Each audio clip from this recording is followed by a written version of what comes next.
in the question hour, sir. There is no provision. Rule book lo provision ledu. కానీ దయచేసి నేను కోరుతా ఉన్నాను, సభా సమయం వృధా అవుతా ఉంది. మీరు 11 గంటలకు సంబంధించి మీరు క్వశ్చన్ అవర్ని క్లోజ్ చేస్తా ఉన్నారు అధ్యక్ష. అలాంటి సందర్భంలో గౌరవ శాసన సభ్యులందరి సమయం కూడా వారే తీసుకొని మా మంత్రి గారు స్పెసిఫిక్గా 2, 3, 4, 5 నిమిషాల్లో వారు అడిగిన ప్రతి ప్రశ్నకు సమాధానం చెప్పడం జరిగింది. నేను కోరుతా ఉన్నా, దయచేసి ఇంతపూర్వకం ఏ విధంగానైతే మనమందరం కూడా రూల్స్ బుక్ ద్వారా ఈ ప్రొసీజర్స్ను నడిపామో అదేవిధంగా హౌస్ నడపడానికి సహకరించమని కోరుతా ఉన్నాము.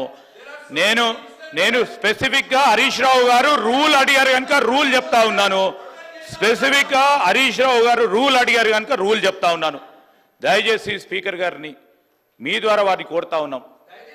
ఇప్పుడు నేను వారికి ఇంకేవైనా ప్రశ్నలు ఉంటే డిఫరెంట్ ఫామ్ ద్వారా మీ దగ్గరికి తీసుకురమ్మండి. You allow sir, our minister will answer.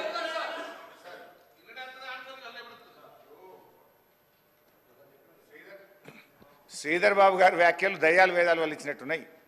ఈ సభలో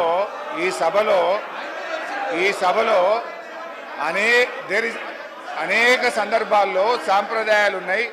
చాలా సందర్భాల్లో కూడా స్పష్టంగా ఇదే శ్రీధర్ బాబు గారు, భట్టి గారు, మేము వెళ్ళే మినిస్టర్ అన్నప్పుడు క్వశ్చన్ అవర్లో సరైన సమాధానం రాలేదని మీరే అనేక సార్లు ఈ సభలో వాకౌట్ చేసిపోయారు. మీరు ప్రొటెస్ట్ చేసే అవకాశం ఇచ్చాం. సో నేను సార్, స్పీకర్ సార్, ఒకటే నిమిషంలో మా నిరసన చెప్పి బయటకు వెళ్ళిపోతాం. I don't want to waste the time. ఎందుకంటే ఇందులో సిగ్నేటరీ కాకపోయినా మీరు సాంబశివరావు గారికి అవకాశం ఇస్తారు. అక్కడ సభా సమయం వృధా కాదు. మాకు సరైన సమాధానం రాలేదని మేము అడుగుతామంటే మా గొంతు నొక్కడానికి మాత్రం సభా సమయం మీకు అడ్డం వస్తున్నది. అయితే అధ్యక్ష, గౌరవనీయ మంత్రివర్యులు, గౌరవ ముఖ్యమంత్రి గారు, స్పీకర్ సార్, బాబు హరీష్ రావు గారు దాదాపుగా 2004-05 సంవత్సరం నుంచి శాసనసభ్యుడిగా ఈ సభలో కొనసాగుతున్నారు. 2014 నుంచి 2023 వరకు వారు మంత్రిగా కొనసాగినరు. వారికి లెజిస్లేటివ్ అఫేర్స్ మినిస్టర్గా కూడా పనిచేసిన అనుభవం ఉంది. చైర్ మీద ఆరోపణలు చేయడం ఏ సభ్యుడికి తగదు. వినండి.